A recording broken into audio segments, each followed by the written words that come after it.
미국에는 아놀드 파머라고 하는 아주 유명한 골프 선수가 있습니다. 또 그 선수보다 한 10살 정도 아래인데 잭 니클라우스라고 하는 또 다른 골프 선수가 있습니다. 이 두 사람은 평생을 골프 선수를 하면서 서로 우승을 번갈아 하는 그 미국의 아주 위대한 골프 선수 두 사람을 꼽으라고 하면 바로 이 사람들을 꼽습니다. 그러니까 잭 니클라우스라고 하는 사람은 아놀드 파머라고 하는 사람의 그 경기 장면을 보면서 나도 이 다음에 어른이 되면 저 선수와 같이 위대한 선수가 되어야 되겠다, 이렇게 결심을 하고 두 사람은 나중에 경쟁 관계가 되게 됩니다. 이 두 사람은 이제 63세 아놀드 파머 그리고 52세 잭 니클라우스, 이 두 사람이 1992년 US 미국 오픈 대회에서 대결을 하게 되었습니다. 이 장면을 지켜보던 많은 사람들이 저 사람들은 평생을 서로 경쟁을 했으니까 서로 미워할 것이다, 이렇게 생각을 했습니다. 그러니까 다른 운동하고 달라서 이 골프라고 하는 운동은 나이가 많아도 그 선수 생활을 할 수가 있는데, 그 아놀드 포머는 60대, 그리고 잭 니클라우스라고 하는 사람은 50대라고 하는 이제 노년의 또 이제 관록의 선수들이었습니다. 대회가 하고 있을 때, 그런데 사실은 이 두 사람은 사람들이 생각하는 것처럼 경쟁자라 서로 미워하는 관계가 아니고 사이가 실제로 굉장히 좋았다고 합니다. 그래서 1992년 그 US 골프 대회 때 파머가 니콜라스에게 귓속말로 이렇게 얘기를 합니다. 야, 우리도 이제 많이 늙었지? 니콜라우스, 그동안 참 고마웠어. 그렇게 이야기를 합니다. 그래서 그 곁에 듣고 있던 기자가 이렇게 물어봤습니다. 두 사람은 평생 경쟁 관계에 있었는데도 어떻게 이렇게 사이가 좋을 수 있습니까? 그렇게 물었습니다. 그러자 이 파머라고 하는 이 골프 선수가 이렇게 대답을 해 주었다고 합니다. 우리는 상대방이 없어져야 될 적수라고 생각하지 않았고 오히려 협력자가 된다라고 둘이 같이 생각을 했습니다. 니콜라우스가 있음으로 내가 있을 수 있게 되었고, 또 내가 있음으로 인해서 저 니콜라우스라고 하는 선수가 성장을 한 것입니다. 그래서 우리는 서로 도와주고 의지하면서 지금까지 나이가 이렇게 많아지도록 서로 우승 경쟁을 하면서 실력이 늘어났던 것입니다. 위대한 두 골퍼는 서로를 협력자로 인정한 겁니다. 지금도 미국에서는 가장 위대한 골프 선수 두 사람을 들라고 하면 바로 이 사람들을 드는 것입니다. 그런데 대부분의 경우는 서로를 인정하지 못하고 경쟁자로 보는 경우들이 참 많습니다. 그 왜 그럴까요? 왜 우리가 같은 어떤 일을 할 때 상대방을 경쟁자로 보는 걸까요? 질투 때문에 그렇습니다. 질투심 때문에 그렇습니다. 이 세상에 일어나는 모든 범죄들 가운데 이 통계에 의하면 20% 정도가 질투라고 하는 것 때문에 범죄가 일어난다라고 합니다. 그러니까 사람을 죽이고 상해를 입히는 그 많은 퍼센테이지율이 바로 질투 때문이라고 합니다. 또 부부가 이혼하는 경우에 뭐 다는 아니겠습니다만은 역시 30% 정도가 질투 때문이라고 하는 연구 결과도 본 적이 있습니다. 그만큼 이 질투라고 하는 것은 무서운 범죄 행위이고 또 바람직해야 될 인간관계가 금이 가게 만드는 그런 요소가 바로 질투라고 하는 것입니다. 질투에는 특징이 있습니다. 무턱대고 질투하는 게 아니고 두 가지 특성이 있는데, 첫째는 어떤 특성이 있느냐면요, 자기하고 관계가 없는 사람에 대해서는 거의 질투를 하지 않는다라고 하는 겁니다. 그러니까 나하고 관계 없으면 질투하지 않는다는 거예요. 예를 들어 볼까요? 옷가게를 하는 사람이, 그러니까 옷을 파는 사람이 어떤 농부가 농사를 잘 지어서 돈을 많이 벌었다, 이런 얘기를 듣고 질투하는 법이 없습니다.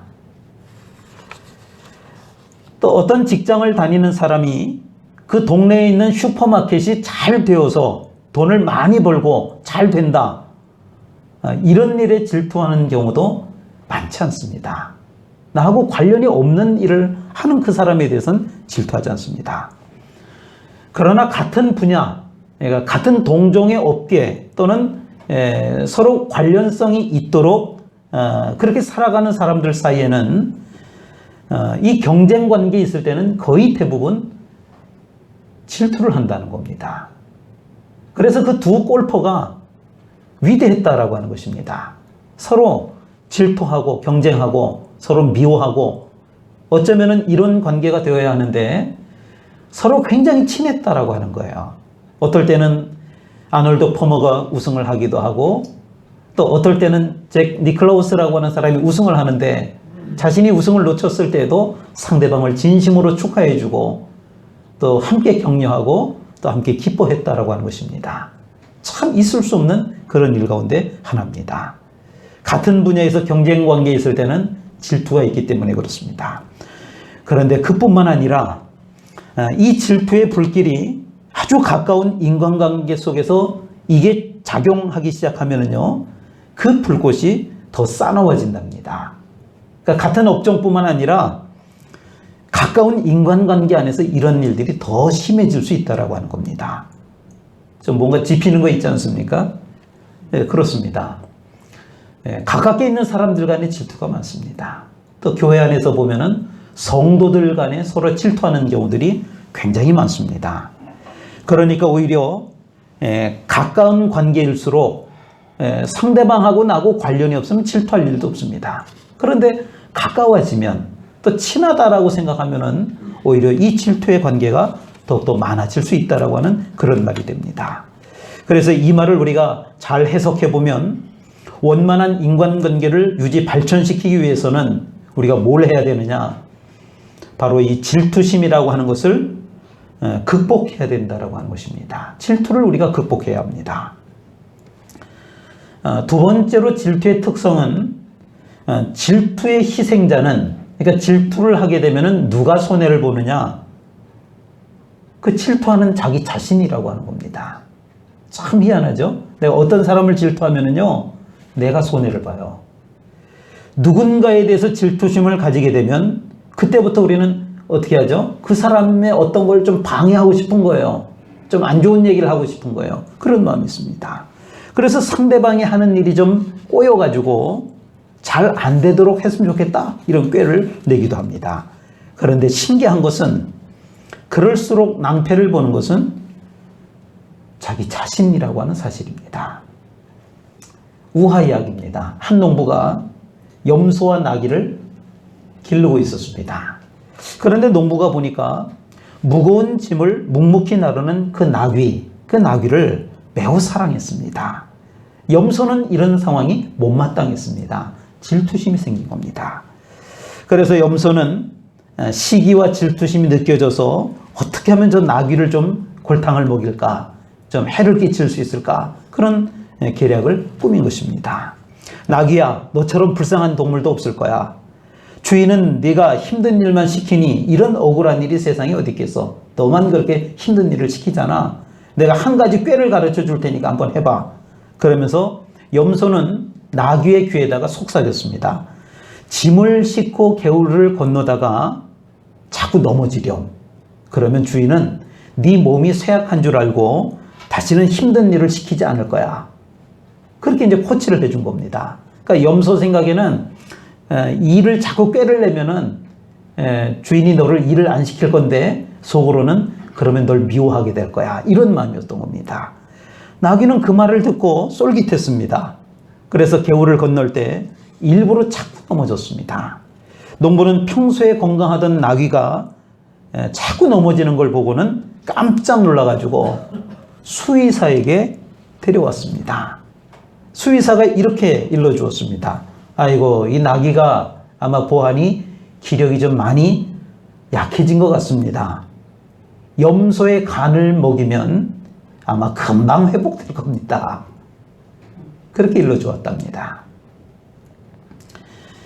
오늘 우리가 읽은 본문의 말씀은 시편의 짧은 말씀입니다만은 이 질투라고 하는 것이 얼마나 파멸적인 것인가를 우리에게 잘 보여줍니다. 광야 생활을 거의 마쳐가던 어느 날 레위 자손 고라를 중심으로 반역이 일어났습니다. 그래서 이 고라는 다단, 아비람과 당을 짓고 그 모세, 지도자인 모세에게 대적을 한 것입니다. 그렇게 모세에게 대적한 큰 이유가 뭘까요? 오늘 16절에 그 내용이 나와 있습니다. 우리 16절만 좀 다시 읽어볼까요? 시편 106편 16절 말씀입니다. 시작.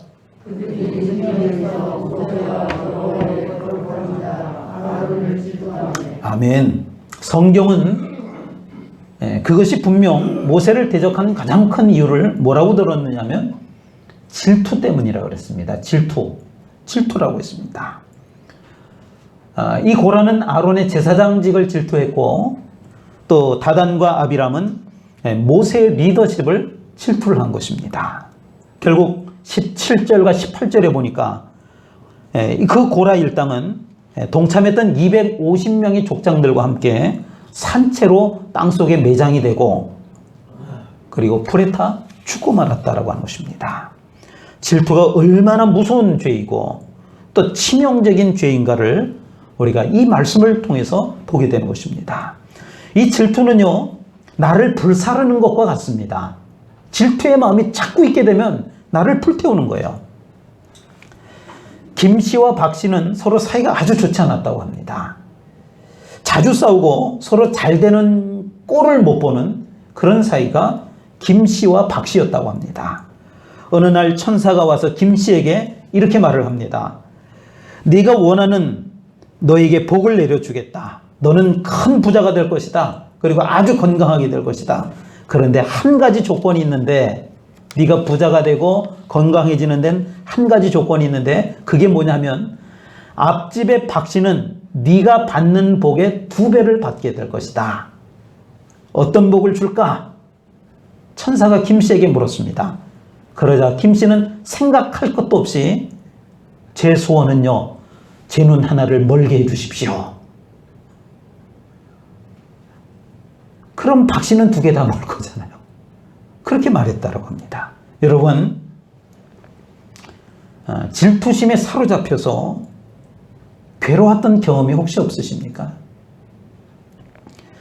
다른 사람이 누군가를 칭찬할 때 그 질투심을 절제할 수 없어서 심술을 부리거나 또 다른 사람의 성공에 죄를 뿌린 인생을 살아오면서 그런 경험이 없으십니까? 질투의 화신에 사로잡혀서 누군가를 향한 날카로운 비수를 갈면서 해를 입힐 궁리에 집착한 일은 없으십니까? 여러분, 질투라고 하는 것은 새롭게 변화되지 못한 옛사람의 대표적인 특성입니다. 우리가 예수 믿는다라고 하면서 이 질투가 내 안에 남아있다라고 하면 그 새 사람으로 변화된 게 아니에요. 옛사람의 그 성품이 그대로 우리 안에 있다라고 하는 것입니다. 고린도전서 3장 3절의 말씀입니다. 너희는 아직도 육신에 속한 자로다. 너희 가운데 시기와 분쟁이 있으니 어찌 육신에 속하여 사람을 따라 행함이 아니리요. 사무엘상에 보면 이 질투심의 노예가 되어서 추하게 일그러진 한 사람의 이야기가 장황하게 나옵니다. 사실 그 당시 그는 가장 높은 지위를 얻은 성공한 사람이었습니다. 전투에 나가서 큰 공을 세웠고 또 나라를 구한 화려한 경력도 있었던 사람이었습니다. 그런데 이 사람이 다른 사람들이 자신과 비교를 하면서 다른 사람을 칭찬하는 그런 말을 듣자 그만 질투심에 사로잡혔습니다. 이 사람은 아주 칭찬을 듣는 사람이었는데 자기보다 더 칭찬을 듣는 어떤 사람이 나오니까 질투심에 사로잡혔다라고 하는 겁니다. 그래서 그 사람을 공연히 그냥 미워하기 시작했습니다. 자기하고 관계도 없는데, 미워할 무도 없는데 그 사람을 미워한 겁니다. 질투심을 절제하지 못하고 그 질투하는 대상을 죽이기 위해서 창을 던지기도 했습니다. 그리고는 두려움에 사로잡혀서 하나님과 점점 멀어지기도 시작했습니다. 하나님과 가까웠던 사람인데 이 사람이 그 두려움에 사로잡히니까, 질투라고 하는 것 때문에 두려움에 사로잡히니까 하나님과도 멀어졌다라고 하는 것입니다. 그렇게 그는 모든 축복을 잃어버려 가면서 비참한 사람으로 변해갔던 것입니다. 그의 이름은 사울입니다. 이스라엘의 초대왕 사울은 그렇게 망했습니다. 여러분, 질투하기 시작하면 나에게 있는 가능성마저도 없어지는 것입니다. 그래서 질투하지 않는 가장 좋은 방법은 내가 가진 것을 먼저 볼 줄 알아야 한다라고 하는 것입니다. 내가 가지지 못한 것, 그런데 저 사람이 가진 것, 이것 생각하지 말고, 다시요, 내가 가지지 못한 것, 그런데 저 사람은 가지고 있는 거예요. 그거 생각하지 말고 다른 사람이 가지지 못한 것을 하나님이 내게 주신 것이 반드시 있습니다. 그걸 생각하라는 거예요. 그걸 생각하면서 살면 된다라고 하는 거예요. 다시 말하면 내게 있는 가능성을 보라, 이런 얘기예요. 비교하지 말고 하나님께서 나에게 뭔가를 주신 게 분명히 있는데 그걸 찾고 그곳에서 가능성을 가지라고 하는 말입니다. 이걸 개발하지 못하고 남과 비교해서 스스로 파멸해 가는 것이 바로 질투라고 하는 것입니다. 질투에 사로잡혀 질투의 감정대로 살게 되면 사울처럼 추한 행동을 표출하게 될 것입니다. 다른 사람을 해치기 위해서 혈안이 될 수밖에 없을 것입니다. 그러면 그럴수록 상대방은 더 높아지게 될 것이고 나 자신은 점점 추해지고 나의 인격은 파멸되고 말 것이다 라고 하는 것입니다. 그리고 질투를 받는 상대방은 오히려 점점 더 잘 될 것입니다. 그러므로 질투의 결과는 파멸인 줄로 깨달으시길 바랍니다. 엄청나게 비싼 값을 치르고야 끝나고 마는 것입니다. 어떤 부부가 결혼 25주년을 맞이해서 유럽 여행을 떠났다고 합니다. 어느 교회에 있었던 이야기입니다. 25주년이라 그 유럽 여행을 떠난 겁니다.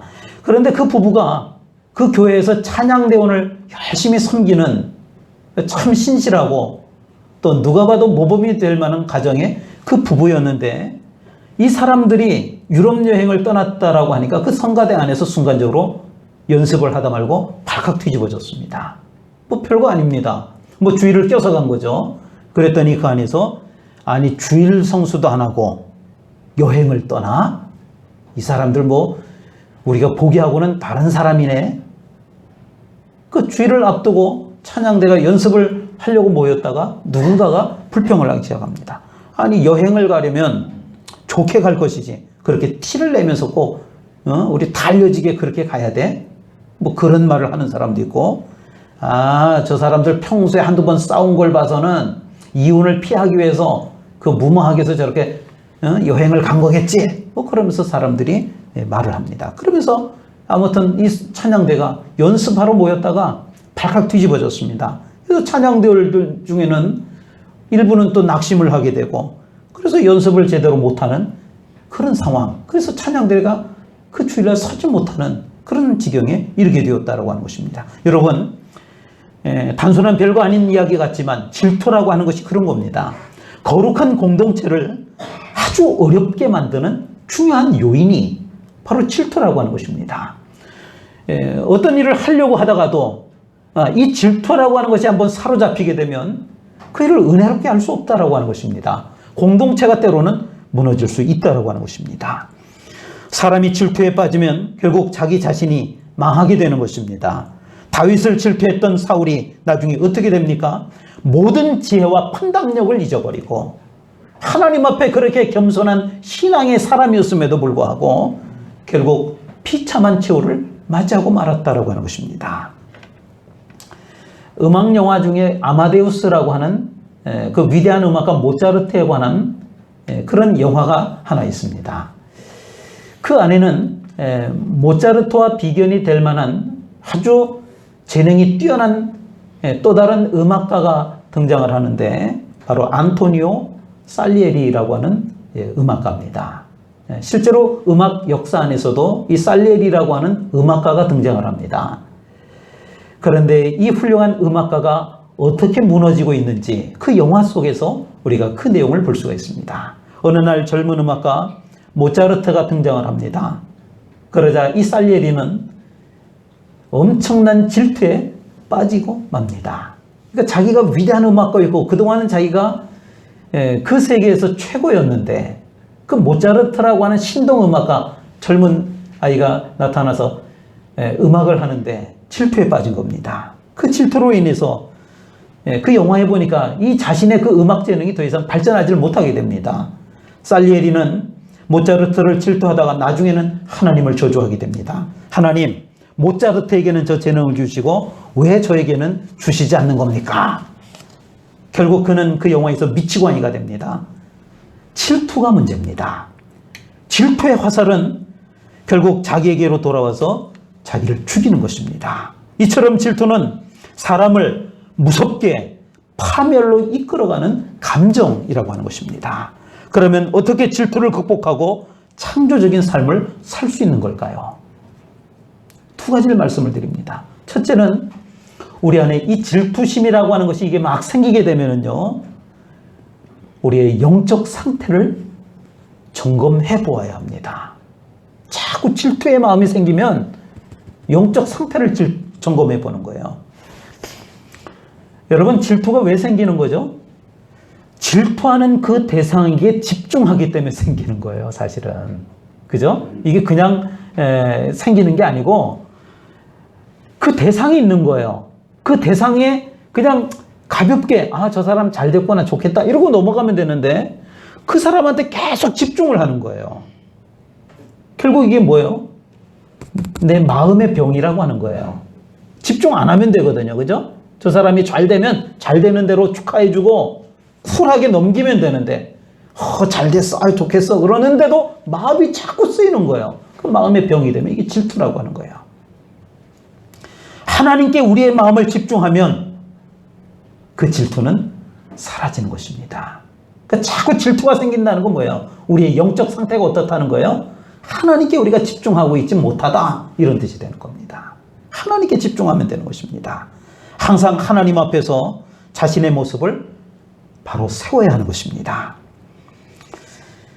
보통 사람이 건강하게 되면 웬만한 병균이 바이러스가 침투를 해도 저항력이라고 하는 것이 우리 몸 안에 있기 때문에, 또 면역력이라고 하는 것이 있기 때문에 쉽게 이길 수가 있습니다.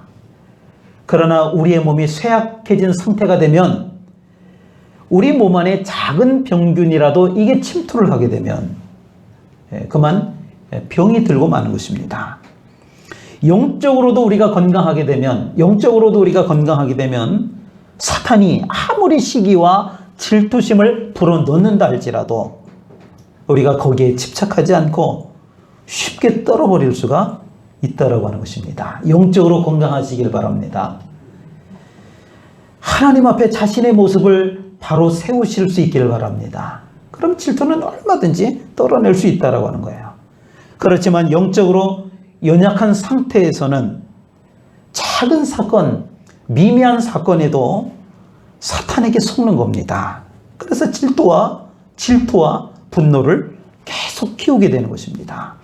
결국 시기심이 우리 안에서 너무 커버려서 우리 자신은 그 속에 잠겨버리고 마는 것입니다. 그러므로 질투가 생기면 우리의 영적 상태를 먼저는 점검해 볼 수 있기를 바랍니다. 두 번째로는 이 질투가 느껴질 때 내 영혼이 병들고 있다라고 하는 것을 깨달아야 합니다. 그러니까 영적 상태를 돌아보면 내가 질투심이 많다라고 하는 건 어떤 뜻이에요? 내 영혼이 좀 병들었구나 라고 하는 그런 뜻입니다. 질투에 사로잡히면 앞서도 말씀을 드렸듯이 누가 손해를 보느냐? 내가 손해를 봅니다. 평안을 잃고 웃음이 사라집니다. 질투심에 불타 있으면요, 마음의 평정심을 가질 수가 없어요. 웃음이 안 나와요. 질투심 때문에 막 분노하고 막 감정이 상해가지고 괴로워 죽겠는 거예요. 질투심 때문에. 뭐 치고받고 싸운 것도 아니에요. 그냥 막 저 사람이 미워 죽겠는 것도 아니에요. 질투심이 나만 미워한다는 건 상대방하고 관계가 있는 거잖아요. 그죠? 그런데 질투심은 뭐예요? 내 마음속에 있는 거예요. 그 마음도 편치 않고 웃음도 나오지 않는 거예요. 그러니까 인생의 중요한 것들을 보지 못하고 쓸데없는 일에 신경을 쓰게 되고, 또 정신적으로도 그냥 여기에 사로잡혀가지고 지치고 또 영적으로도 축복을 잃어버리는 거예요. 사울은요, 인격적으로도, 인간적인 능력적으로도, 그리고 하나님을 섬기는 영성으로도 아주 훌륭한 인물이었습니다. 대단한 사람이었습니다. 그러나 그 사울이 질투에 사로잡히면서부터 이것이 급속도로 변질되었다라고 하는 것입니다. 인격과 영혼을 팔면서까지도 질투에 완전히 파괴되는 파멸의 길을, 그렇게 훌륭하고 괜찮았던 사람이 그 파멸의 길로 걷게 되었다라고 하는 것입니다. 잠언 27장 4절에 보니까 부는 잔인하고 노는 창수 같거니와, 투기, 이게 질투입니다. 투기가 질투예요. 질투 앞에야 누가 서리요. 그러니까 분과 노, 분노도 무섭지만 질투 앞에서는 상대가 안 된다는 거예요. 분노보다도 이 질투가 더 어렵다라고 하는 것입니다. 누구나 질투의 감정이 생깁니다. 그러나 그 감정대로 이끌려 다니게 되면 결국 사울처럼 파멸에 이를 수밖에 없다라고 하는 것입니다. 내가 어떤 반응을 보이느냐가 중요합니다. 사울처럼 질투의 창을 던지기보다는, 상대방을 깎아내리고 헐뜯고 허물을 찾기보다는 하나님 앞에 나와 씨름할 수 있기를 바랍니다. 그리고 오히려 상대방을 축복할 수 있는 여유를 달라고 하나님과 씨름하는 슬기로운 성도들이 되시기를 주의 이름으로 축원을 드립니다. 믿음을 가지고 넉넉한 마음으로 이웃을 축복할 수 있기를 바랍니다. 살리에리는 모차르트를 질투하다가 망했습니다. 그러던 어느 날 이 모차르트도 훌륭한 후배를 만나게 됩니다. 누군 줄 아십니까? 그 유명한 베토벤이라고 하는 또 다른 음악가입니다. 그때 모차르트는 자신의 까마득한 후배 베토벤이 나타났을 때 질투하지 않았습니다. 아, 여기 아주 놀라운 후배 음악가가 나타났습니다. 그러면서 그 베토벤을 세워주고 칭찬했습니다. 얼마나 당당합니까? 얼마나 자신이 넘치니까. 결국 모차르트도 위대한 음악가, 그리고 베토벤도 위대한 음악가가 되었다라고 하는 것입니다. 3대 음악가, 바하, 모차르트, 베토벤, 그렇게 치지 않습니까? 가장 위대한 음악가는 그렇게 탄생하는 것입니다. 이것이 바로 하나님의 원리인 줄로 믿습니다. 너그럽게 세워주는 자는 하나님이 반드시 함께 하십니다. 그러면 상대방도 살고 나도 사는 역사가 이루어지게 되는 줄로 믿습니다. 요한일서 4장 11절의 말씀입니다. 사랑하는 자들아, 하나님이 이같이 우리를 사랑하셨은즉 우리도 서로 사랑하는 것이 마땅하도다. 하나님이 우리를 사랑하셨기 때문에 우리도 서로 사랑하는 것이 어떻다고요? 마땅하다. 그렇게 말했습니다. 여러분, 사람을 세워주고 축복을 주는 삶이 저와 여러분들의 삶이 되기를 주의 이름으로 축원을 드립니다. 기도하겠습니다. 하나님 아버지, 질투는 사탄이 주는 것이라고 했습니다. 질투에 빠져서 파멸의 길로 가는 것이 아니라 상대방이 잘 되는 것에 대해 믿음으로 넉넉한 마음으로 상대방을 세워주고 축복하는 저희들이 되게 하여 주옵소서. 그럴 때 상대방도 살고 나도 사는 은혜의 역사가 나타나게 될 줄로 믿습니다. 예수님의 이름으로 기도합니다. 아멘.